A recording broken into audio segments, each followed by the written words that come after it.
दोस्तों नमस्कार। आप स्क्रीन पर एक महत्वपूर्ण क्वेश्चन को देख रहे होंगे। यह जो क्वेश्चन है यूपीएससी सीएसई 2023 में पूछा गया है। क्वेश्चन को पढ़ते हैं। क्वेश्चन कहता है निम्नलिखित कथनों पर विचार कीजिए। पहला जो स्टेटमेंट है, यदि भारत के राष्ट्रपति का निर्वाचन भारत के उच्चतम न्यायालय द्वारा शून्य घोषित कर दिया जाता है तो ऐसे विनिश्चय की तिथि से पूर्व राष्ट्रपति के पद के कर्तव्यों के निष्पादन में राष्ट्रपति के द्वारा किए गए सभी कृत्य यानी कार्य अविधिमान हो जाते हैं। ठीक है, ये कह रहा है कि अगर राष्ट्रपति का निर्वाचन भारत के उच्चतम न्यायालय के द्वारा अगर अवैध घोषित कर दिया जाता है तो क्या राष्ट्रपति के द्वारा जो भी कार्य किए गए हैं क्या वो अवैध घोषित हो जाते हैं। दूसरा है, भारत के राष्ट्रपति के पद के लिए निर्वाचन इस आधार पर मुलतवी किया जा सकता है कि कुछ विधानसभाएं विघटित हो गई है और उनके निर्वाचन अभी होने शेष है। मुलतवी यानी कि विघटित हो गई है, यानी कि यह स्टेटमेंट कह रहा है कि क्या राष्ट्रपति का निर्वाचन इस आधार पर स्थगित किया जा सकता है कि कुछ विधानसभाएं विघटित है और उनके निर्वाचन अभी होने शेष है। तीसरा स्टेटमेंट क्या है, कोई विधेयक भारत के राष्ट्रपति को प्रस्तुत किए जाने पर संविधान द्वारा विहित की गई समय सीमा के अंदर राष्ट्रपति को अपनी अनुमति देनी होती है।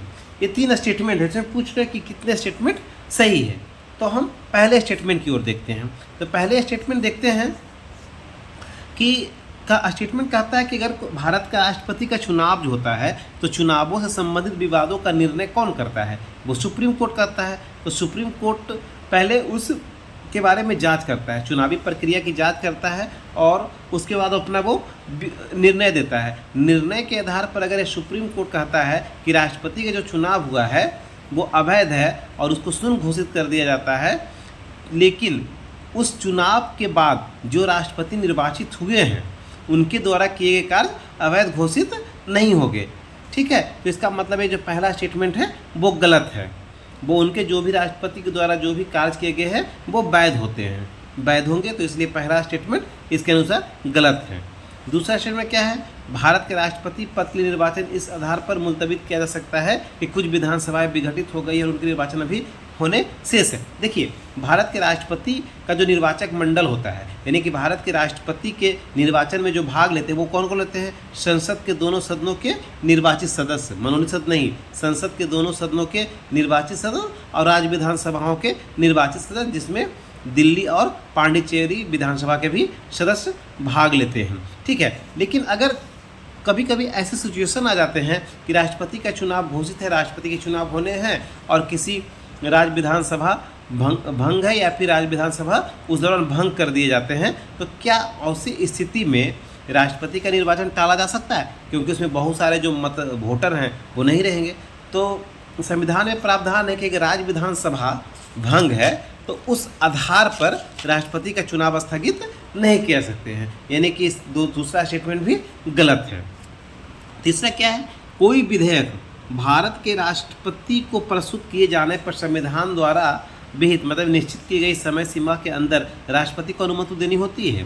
देखिए, जब कोई विधेयक धन विधेयक को छोड़कर संसद द्वारा पारित होने के बाद जब कोई विधेयक राष्ट्रपति के समक्ष प्रस्तुत किया जाता है तो राष्ट्रपति जो है या तो उसको रोक सकता है या उसको मंजूरी दे सकता है या फिर पुनर्विचार के लिए वो संसद को रिटर्न कर सकता है। ठीक है, तो इसमें क्या है कि इसमें कह रहा है कि अनुमति देनी होती है, नहीं, राष्ट्रपति को संसद द्वारा पारित किए गए विधेयक पर अनुमति देना अनिवार्य नहीं है, वो चाहे तो वो रोक सकता है। लेकिन 44वें संविधान संशोधन के द्वारा यह प्रावधान किया गया है कि राष्ट्रपति अपनी अनुमति देने से पूर्व एक बार पुनर्विचार के लिए संसद को भेज सकता है। लेकिन अगर संसद उस विधेयक को पुनः राष्ट्रपति के समक्ष प्रस्तुत करती है तो राष्ट्रपति को इसमें मंजूरी देनी ही पड़ती। लेकिन फर्स्ट दृष्टया में क्या है कि राष्ट्रपति किसी भी विधेयक को अनुमति देने के लिए बाध्य नहीं है। इसका मतलब ये है कि तीसरा स्टेटमेंट भी गलत है, यानी कि इसमें कोई भी स्टेटमेंट सही नहीं है। तो इसका आंसर डी होगा। ठीक है, तो अगले वीडियो में हम एक नए प्रश्न के साथ आपके समझ उपस्थित होंगे। तब तक के लिए धन्यवाद।